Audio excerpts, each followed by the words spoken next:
Si nosotros lo comparamos con el sistema actual, que vivimos en una socialdemocracia, Ujú. ¿no?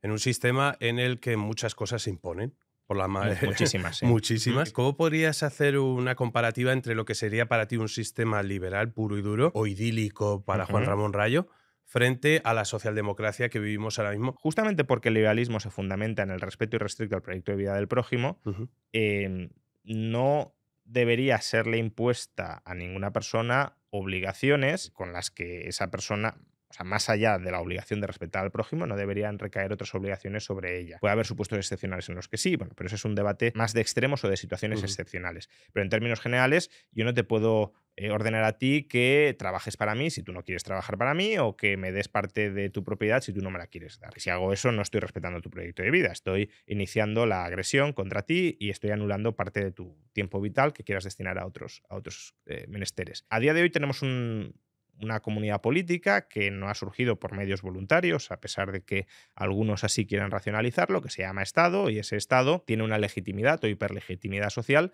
para imponernos obligaciones de manera unilateral, consintamos individualmente en ellas o no. El Estado puede decir, dame la mitad de tu propiedad porque yo te lo exijo, lo tienes que dar y si no mando a la policía, te meteré en la cárcel, etcétera. El Estado incluso puede también requerirte, y es verdad que bueno, hay regulaciones, ¿no? Que te dicen haz esto, no hagas esto, pero no me refería a esto. Incluso puede el Estado exigirte haz el servicio militar obligatorio o Ujú. desempeña esta prestación social para la comunidad. Es decir, te puede llegar a esclavizar temporalmente, requiriéndote que hagas determinadas cosas en su favor. En lugar de quitarte tu propiedad, lo que te quita es tu tiempo de vida. La cuestión es, ¿eso qué sentido tiene? ¿Eso por qué es legítimo? ¿Eso por qué lo aceptamos? Porque aceptamos que un Estado al que no le hemos dado el consentimiento para que nos imponga obligaciones que atentan contra nuestro proyecto de vida, porque aceptamos que lo haga. ¿Y por qué el resto de la sociedad respalda que ese Estado esclavice, al final robe, atraque a determinadas personas? Si eso lo hiciera la mafia, creo que todos más o menos entenderíamos que es fundamentalmente ilegítimo. Es decir, que son una banda de matones que quizá tengan la capacidad militar de imponer su voluntad, Ujú. pero no estaríamos respaldando moralmente ese comportamiento criminal. Si lo hace el Estado, sin embargo, muchísima gente sí respalda al Estado como legitimado para hacer esto, porque el Estado ha conseguido generar socialmente la imagen o la sensación o la impresión de que sí posee esa legitimidad. No está muy claro, la mayoría de la gente no sabría argumentar por qué la posee, más allá de, bueno, porque es así o ha sido así, o alguien tiene que mandar, o alguien tiene que establecer las normas, como si establecer las normas supusiera establecer normas sin límites o que los límites han de ser muy flexibles, pero en parte también es así porque el Estado ha sido lo suficientemente hábil como para construir su legitimidad comprando voluntades ciudadanas. Claro, la mafia roba normalmente para sí y para los suyos. Entonces lo vemos como un comportamiento ajeno a nosotros mismos. Es Ujú. un ente externo que nos roba, nos atraca para ellos. Es un parasitismo nosotros hacia ellos. En cambio, el Estado nos roba a todos, pero también nos redistribuye a todos. Y como ese saldo neto no está muy claro, hay gente que sale ganando, hay gente que sale perdiendo, pero en cualquier caso, la mayoría de la gente no es, bueno, nadie, ni siquiera yo mismo, ¿no? Que Ujú. estoy haciendo este argumento, somos verdaderamente conscientes de cuál es nuestro saldo neto, es decir, de cuánto pagamos en total y de cuánto recibimos también en total, porque recibimos muchos servicios de los que no somos conscientes y recibimos otros de los que sí somos conscientes, pero no sabemos tampoco, ni el Estado lo sabe, valorarlos crematísticamente, monetariamente, cuánto cuesta esto o cuánto costaría esto si no lo proveyera el Estado. Ante esa incertidumbre de saldo neto, como mucha gente percibe que depende de esa estructura estatal que se encarga de imponernos obligaciones y de quitarnos nuestra propiedad y de redistribuirla y de ordenar la vida en sociedad de esa manera, muchas personas entiendo que al plantearse un modelo de sociedad distinto donde ese ente estatal no tuviese esas potestades, observen el abismo. ¿Cómo sería la sociedad? No hemos conocido otra cosa si el Estado no dictara las normas que más o menos le diera la gana y si no nos quitara pues, la mitad o más de la mitad de lo que ganamos para luego reinvertirlo en sociedad, proporcionarnos servicios a través del Estado. La alternativa no está clara, porque no la han vivido, no la Ujú. hemos vivido, yo tampoco la he vivido, y la capacidad para imaginar es limitada. Claro, la gente dice, bueno, pues mejor esto que la incertidumbre pura sobre asuntos tan básicos como las cosas de comer, ¿no? El ejemplo se ha puesto muchas veces. Si el Estado durante las últimas décadas se hubiese dedicado a montar granjas estatales y a distribuir la comida a través de supermercados públicos y no hubiese sector privado en esos ámbitos, pues hoy diríamos, claro, es que el Estado se ha de ocupar de esto.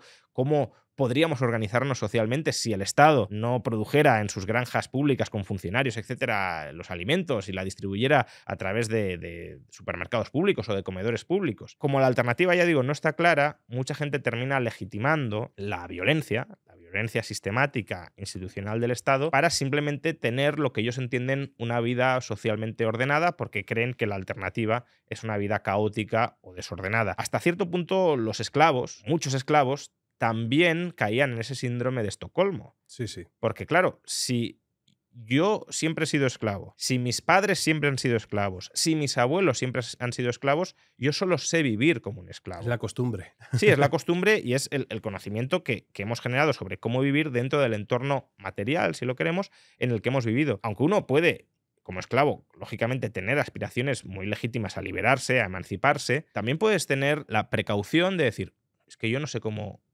viviría sin ser esclavo. No sé si podría sobrevivir sin ser esclavo. No sé a qué me dedicaría sin ser esclavo. No sé en qué círculos sociales me integraría sin ser esclavo, porque aquí estamos todos esclavizados y conozco a todo el mundo y si me sueltan a la selva de la sociedad civil, donde no tengo nadie que me esté ordenando todo el día lo que tengo que hacer, donde no sepa cómo ganarme el sustento, donde se rompan los lazos tradicionales que he tejido con otros esclavos dentro del mismo control del esclavista, puedo estar tentado a aceptar mi situación de sumisión.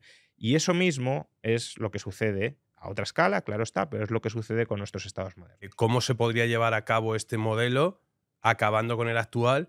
Y sobre todo, si está preparada la sociedad para poder hacer este cambio. Sería una vida en sociedad donde no hubiese nadie que impusiera unilateralmente obligaciones no consentidas sobre terceros. Es decir, una sociedad o donde no exista Estado, o si eso no es posible, porque quizá no sea posible, el Estado puede que sea inevitable, por desgracia, pero eso no lo vuelve legítimo. El Estado no es legítimo y, por tanto, siempre hemos de luchar activamente por minimizarlo, aunque probablemente nunca consigamos, al menos con la tecnología actual, erradicarlo. Y eso significa que la sociedad idílica para un liberal es aquella en la que el Estado es el mínimo posible. Y si ese mínimo posible fuera cero, entonces cero. Si no es cero, por desgracia, pues el mínimo indispensable. Y sabemos que hay sociedades que pueden ser perfectamente funcionales con un Estado muchísimo más pequeño que el que tenemos hoy. Un Estado que, como mucho, se dedique a defensa, a seguridad interna, a justicia o a ciertos tipos de justicia.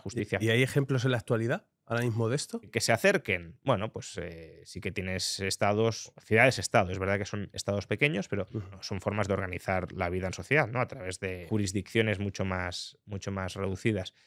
Singapur, Hong Kong, que está integrado en China, pero Liechtenstein, podría incluso mencionar Suiza, aunque es verdad que ya tiene un estado bastante mayor, pero los que he mencionado tienen estados del 16, 17, 18% del PIB, que es menos de la mitad, por ejemplo, que el que tenemos ahora en España. Aunque hoy en día no existen estos modelos, puede ser indicativo de que son inviables o puede ser indicativo de que simplemente no se han implantado porque no existe un clamor mayoritario para que se implanten. Tampoco hay ahora mismo economías de planificación absolutamente central, economías socialistas de planificación central. Es verdad que tenemos economías de mercado con una cierta planificación, como por ejemplo puede ser China, pero no hay economías donde absolutamente todos los ámbitos productivos estén planificados centralizadamente, y eso no significa que no haya gente que los defienda o que incluso no puedan llegar a implantarse. Serán mejores o peores, pero pueden existir, ¿no? Los estados de planificación central subsistieron 7 décadas con malos resultados, pero subsistieron.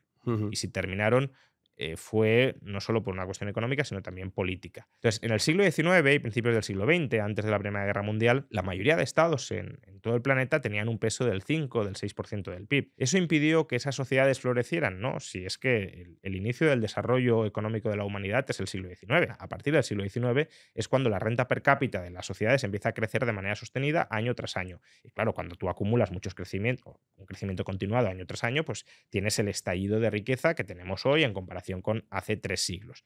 Y ese crecimiento continuado de la riqueza se da con estados muy pequeños, del 5, del 6, incluso menos, del 2 o del 3% del PIB. Y eran sociedades, insisto, funcionales. Es verdad que eran sociedades también más autoorganizadas, que eso es algo que hoy en día nos puede costar comprenderlo. Nuestras sociedades son sociedades cuyo tejido social o cuya fibra social se ha descompuesto. En cierto sentido, hiperindividualistas, pero en el mal sentido del término. Yo soy partidario del individualismo moral, en el sentido de que el centro de discusión moral ha de ser el individuo, porque es el individuo el que tiene derechos. Un tejido asociativo, social, que eso se ha ido rompiendo, porque el Estado ha ido copando ámbitos de la vida en sociedad, actividades sociales, subsidio de desempleo, por ejemplo, lo proporciona el Estado, pues ya no lo proporcionan los sindicatos, por ejemplo, porque antes lo proporcionaban los sindicatos.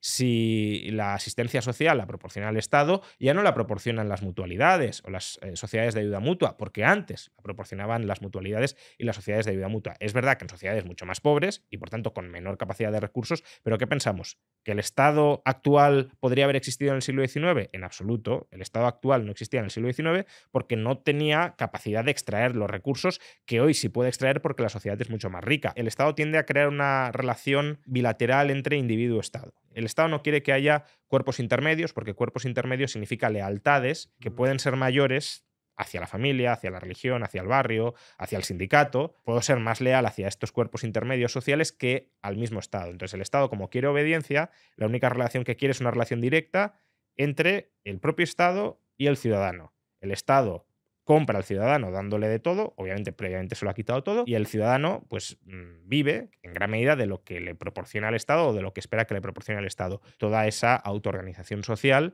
que sí había en el siglo XIX o a principios del siglo XX y que el Estado ha terminado desplazando y absorbiendo y anulando. Cualquier pensionista es un rehén del Estado, porque el Estado le ha ido quitando durante su vida laboral una parte muy importante de la riqueza que ha generado. Eso ya lo estamos ahorrando, solo que no disponemos de ello, sino que el Estado nos lo quita y él es el que administra, el que gestiona ese ahorro. Entonces, claro, cuando concluye nuestra vida laboral no tenemos nada o podemos tener algo, pero lo que hemos conseguido ahorrar adicionalmente a lo que el Estado nos ha quitado. Estamos vendidos ante el Estado. Lo único que tenemos es lo que el Estado nos quiera dar. El Estado no nos ha permitido acumular un patrimonio con el ahorro que nos ha ido quitando, que nos dé cierta autonomía financiera en nuestra vida y, por supuesto, también frente al Estado. Imaginemos que los pensionistas actuales son todos anarcocapitalistas, ¿no? No es el caso, pero imaginemos que es así. ¿Podrían los pensionistas actuales defender el fin del sistema público de pensiones? No podrían porque se quedarían sin nada. No tienen reservas. Claro, no tienen reservas o en general, ¿no?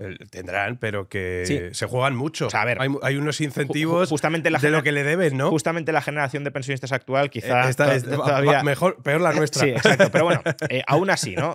Muchos de ellos o cobran la pensión pública o no cobran nada. Entonces, aunque ideológicamente dijeran, yo considero que esto es del todo ilegítimo, me gustaría acabar con esto, no van a poder defenderlo porque incluso lo puedes racionalizar diciendo, a mí me han estado quitando durante toda la vida y no he podido ahorrar para mi jubilación. Si yo ahora lo quito, pierdo todo lo que me han quitado y me quedo con una mano delante y una detrás. Y claro que el Estado busca mecanismos, decía Monedero, ¿no? Y creo que aquí con bastante razón, que el Estado es un mecanismo para generar obediencia, que los demás te obedezcan. Y la cuestión es cómo consigues que los demás te obedezcan. Intuitiva de generar obediencia es a través del miedo, ¿no? Si no me obedeces te castigaré, pero no es la forma más inteligente de generar obediencia, porque si la única fuente de obediencia es el miedo, en algún momento vas a tener una insurrección. Ahora, la forma más inteligente de generar obediencia es que el otro crea que quiere lo que tú le ordenas hacer. Y eso es, al final, lo que hace el Estado, que tiende a fusionar en el imaginario colectivo sus intereses,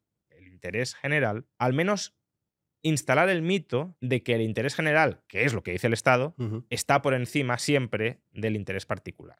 De tal manera que si mi interés particular va en contra de lo que el Estado dice que es el interés general, no puedo pretender que mi interés particular prevalezca sobre el interés general. Y por tanto, me tengo que sacrificar o al menos he de adaptar mi interés particular para que sea compatible con el interés general. El problema es que es no entender, y el Estado se encarga de que no lo entendamos, que ese interés general en realidad es el interés particular de políticos, de burócratas, de todos los que componen el Estado.